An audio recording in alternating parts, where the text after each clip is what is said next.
Amir Afsa savdo kechki bozorda bizdan juda ham ko'p so'ralgan 2013-yil Lasetti'ni Gentra qilingan varianti. 1.6 ish qodiri juda ham ko'p so'rashadi.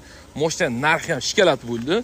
Bunaqa satsiyada, bunaqa narxga mashina olish bu prosta omad. Omad qo'ldan chiqaravermaylar.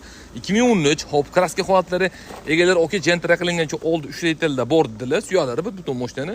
Ib yo'g'lidan bor.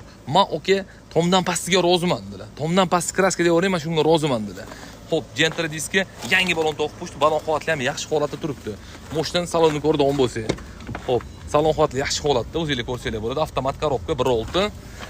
Mashina orqa holati ham zo'r turibdi. Tashqi holatlarini chiroyli kosmetikalarni qilib, polirovkani qilib qo'yishdi. Tayyor. Texnik holatlarda xudo xohlasa hech nima muammosi yo'q. Bir qator priverka qilib olsanglar bo'laveradi. Hop, 50 partiya Namangan mashinasi keyin yaxshi inson bo'lsa beriladi. Bo'lmasa oformitsizlar ham tayyor mashina, notarsiz pul sanaversizlar. Mashinani olib maza qilib haydashinglar uchun bor yo'g'i $5950 baholandi, bosib olinglar.